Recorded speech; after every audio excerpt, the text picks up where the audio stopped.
ঢাকার সড়কে বেড়েছে গণপরিবহনের সংখ্যা। দর্শক, আপনাদেরকে এই মুহূর্তে সরাসরি ঈদের সপ্তম দিনে কিন্তু বেশ যাত্রীর সংখ্যাও কিন্তু বেশ বাড়তি লক্ষ্য করা যাচ্ছে। দর্শক, আপনাদেরকে সকাল থেকেই দেশ রূপান্তর পেজ থেকে বিভিন্ন জায়গা ঢাকার বিভিন্ন স্থান থেকে আমরা দেখানোর চেষ্টা করেছিলাম। তার মধ্যে সকালে কিন্তু বাংলা মোটর মোড় থেকে আমরা দেখানোর চেষ্টা করেছিলাম সড়কের সর্বশেষ পরিস্থিতি, এবং তারপর কিন্তু কমলাপুর রেলওয়ে স্টেশনে কিন্তু দুপুরে আমরা দেখানোর চেষ্টা করেছিলাম, এবং কিছুক্ষণ আগে কিন্তু সদরঘাট লঞ্চ টার্মিনালের সর্বশেষ পরিস্থিতি আপনাদেরকে দেশ রূপান্তর লাইভে সরাসরি দেখানোর চেষ্টা করেছিলাম। এই মুহূর্তে আমরা রয়েছি পল্টন মোড়ে, এবং পল্টন মোড় থেকে কিন্তু আপনাদেরকে সরাসরি ঢাকার সড়কগুলোর যে গণপরিবহনের সংখ্যা সেগুলো দেখানোর চেষ্টা করছি।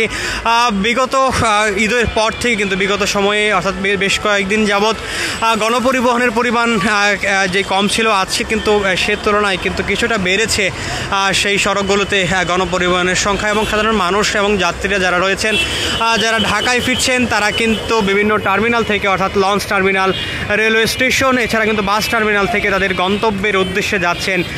এছাড়াও কিন্তু ব্যক্তিগত গাড়ির সংখ্যাও বেড়েছে, তবে অটো রিকশার পরিমাণ কিন্তু ব্যাপক ঢাকার বর্তমান এই ফাঁকা ঢাকায়। এবং যারা ঈদের পর থেকে চলাচল করেছিলেন, ঢাকায় বসবাস করছেন, তারা কিন্তু অনেকটা স্বস্তিতে চলাচল করেছিলেন। তবে আজকে থেকে অর্থাৎ আগামীকাল থেকে কিন্তু বিভিন্ন বেসরকারি প্রতিষ্ঠান খুলছে, যার কারণে আজকে কিন্তু ঢাকায় প্রবেশ করছেন অনেকেই, এবং তাদের সেই প্রবেশের কারণে কিন্তু বেড়েছে ঢাকার গণপরিবহন। এছাড়াও কিন্তু যে সাধারণ যাত্রী যারা রয়েছেন, তারা কিন্তু বিভিন্ন টার্মিনাল থেকে ঢাকার বিভিন্ন গন্তব্যের উদ্দেশ্যে যাচ্ছেন। যাত্রীরা কিন্তু অভিযোগ করছিলেন যেই গন্তব্যের অর্থাৎ ঢাকার প্রবেশ পথগুলো থেকে বিভিন্ন টার্মিনাল থেকে তারা যখন গন্তব্যের উদ্দেশ্যে যাচ্ছেন, সে সময় কিন্তু যেই গাড়িগুলো রয়েছে, বিশেষ করে সিএনজি এছাড়া অটোরিকশা কিন্তু ব্যাপক ভাড়া তারা চাচ্ছিলেন। তবে তারা কিন্তু দরদাম করে তাদের গন্তব্যের উদ্দেশ্যে গাড়িগুলো নিয়ে তারপর যাচ্ছেন।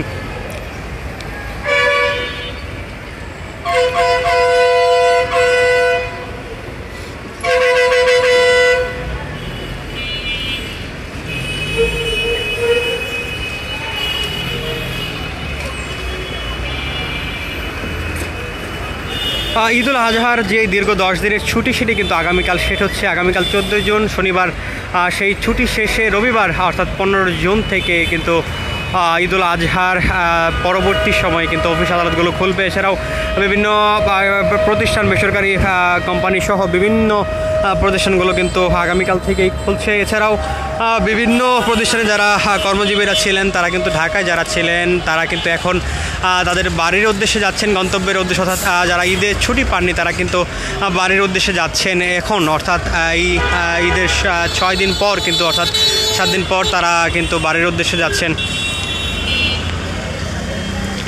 দর্শক, এই ছিল পল্টন মোড় থেকে সর্বশেষ পরিস্থিতি।